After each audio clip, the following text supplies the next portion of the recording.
میں ایک پرائیویٹ ہسپتال میں نرس کا کام کیا کرتی تھی۔ جب بھی نائٹ ڈیوٹی ہوتی، سارے مریض سو جاتے تو ڈاکٹر پھر مجھے اپنے کمرے میں بلا لیتا اور پھر میرا نام سمینہ ہے، میری عمر اس وقت 32 سال ہے۔ میری شادی کو 5 سال ہو چکے ہیں۔ شادی سے پہلے ہی میں ایک ہسپتال میں نرس کا کام کیا کرتی تھی۔ ہسپتال پرائیویٹ تھا لیکن وہاں پر بھی اچھی تنخواہ مل رہی تھی، اس لیے میں نے شادی کے بعد بھی وہ کام نہیں چھوڑا، کیونکہ اس کے علاوہ مجھے اور کوئی کام نہیں آتا تھا۔ میرے گھر والے بھی اتنے زیادہ امیر نہیں تھے، اس لیے مجھے یہ کام کرنا پڑا، اور شادی کے بعد بھی شوہر کے حالات کچھ زیادہ اچھے نہیں تھے، اس لیے مجھے ان کا ہاتھ بٹانے اور اپنا شوق پورا کرنے کے غرض سے یہ نوکری کرنی پڑی تھی۔ شادی کے بعد جس ہسپتال میں میں کام کیا کرتی تھی وہ کافی بڑا تھا۔ میری اکثر نائٹ ڈیوٹی ہی ہوتی تھی۔ شادی کے 2 مہینے بعد ہی میں نے ہسپتال جانا شروع کر دیا تھا، اور مجھے اپنے شوہر کے ساتھ وقت گزارنے کا موقع بھی نہیں ملا تھا، کیونکہ میرے شوہر ایک فیکٹری میں کام کیا کرتے تھے۔ ان کی دن کے وقت ڈیوٹی ہوتی تھی اور میری رات کے وقت۔ میں نے اسپتال والوں سے کافی بار کہا تھا کہ میری بھی دن کے وقت ڈیوٹی لگا دیں، لیکن وہ مان نہیں رہے تھے۔ کہتے تھے کہ دن کے وقت ہمارا اور سٹاف ہوتا ہے، اگر تمہیں جاب کرنی ہے تو رات کے وقت ہی کرنی پڑے گی۔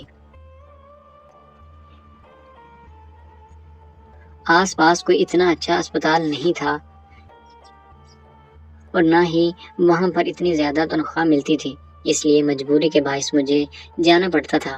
جب میں گھر آتی تھی تو میرا شوہر کام پر چلا جاتا تھا، اور شوہر کے کام سے آنے سے پہلے ہی میں اپنی ڈیوٹی کی طرف نکل پڑتی تھی۔ رات کو اتنے زیادہ مریض نہیں ہوتے تھے، اس لیے کام بھی کچھ خاص نہیں ہوتا تھا، سو میں نے بھی سوچا تھا کہ چلیں آرام کرنے کو بھی وقت مل جاتا ہے، اس لیے میں لگی رہتی تھی۔ میرے شوہر نے مجھے کئی بار کہا کہ تم اس سے بہتر تو یہی ہے کہ تم کام چھوڑ دو تاکہ ہمیں تھوڑا وقت تو ساتھ گزار لیں، لیکن میں نہیں مان رہی تھی۔ اب شادی کے 6 مہینے گزر چکے تھے تو مجھے اس کام کی بہت کمی محسوس ہو رہی تھی، تو میں نے فیصلہ کر لیا تھا کہ اب مجھے کچھ نہ کچھ ضرور کرنا ہے۔ وہاں پر رات کو ایک ہی ڈاکٹر ہوتا تھا اور ہم 3 نرسز ہوتی تھی۔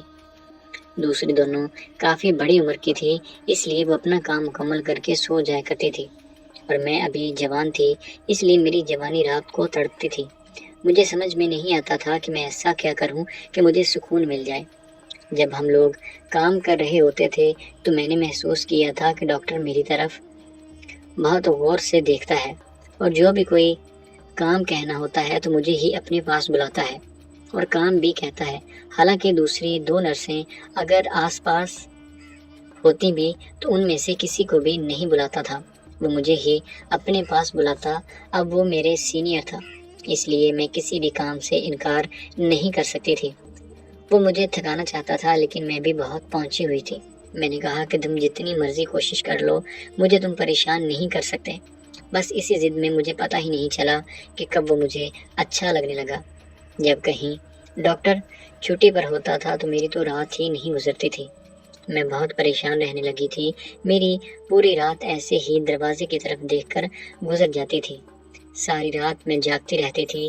اگلے دن میرا شوہر پوچھتا کہ پورا ہفتہ تو تمہاری رات کی ڈیوٹی ہوتی ہے، لیکن ہفتے میں ایک بار ہی تمہاری آنکھیں اس طرح دکھائی دیتی ہیں۔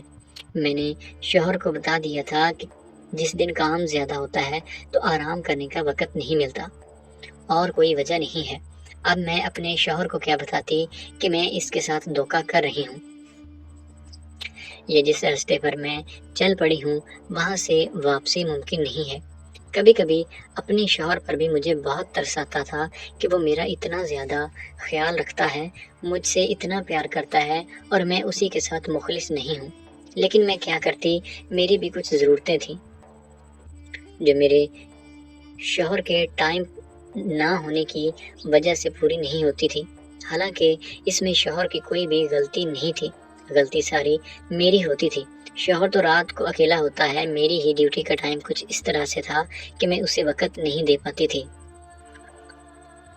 خیر، اسی طرح سے روٹین چل رہی تھی۔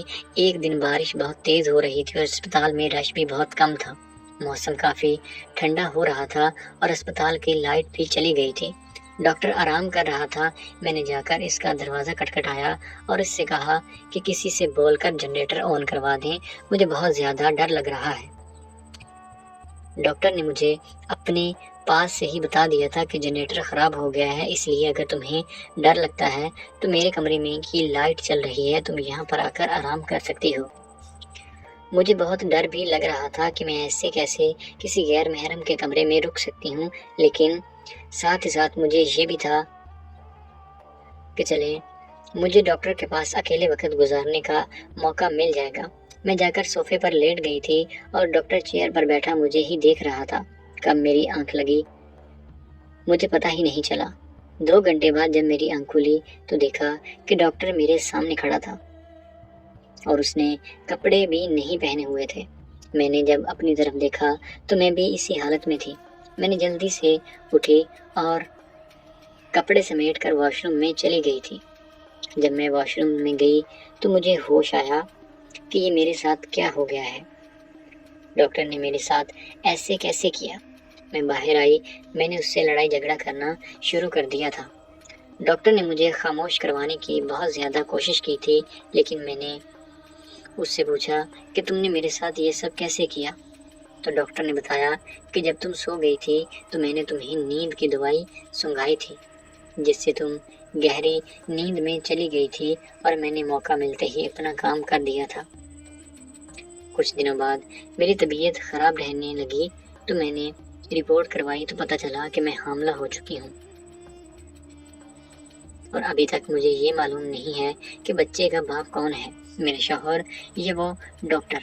میرے ہاں بیٹا پیدا ہوا تھا تو میں نے اسپتال سے نوکری چھوڑ دی تھی۔ آج میرا بیٹا 5 سال کا ہو چکا ہے تو مجھے ابھی بھی یہی پچھتاوا ہے کہ اس کا اصل باپ کون ہے۔ میرے شوہر کے مطابق تو وہ ہے، لیکن حقیقت مجھے بھی نہیں معلوم۔ میں اللہ تعالیٰ سے اپنے گناہ کی معافی مانگ رہی ہوں، حالانکہ اس میں میری اتنی زیادہ غلطی بھی نہیں تھی، لیکن کہیں نہ کہیں میں اپنے آپ کو قصوروار سمجھتی ہوں، اس لیے میں اپنے گناہ کی معافی مانگ رہی ہوں۔ تو دوستو، امید ہے کہ آپ لوگوں کو آج کی ویڈیو پسند آئی ہوگی۔ اگر ویڈیو اچھی لگی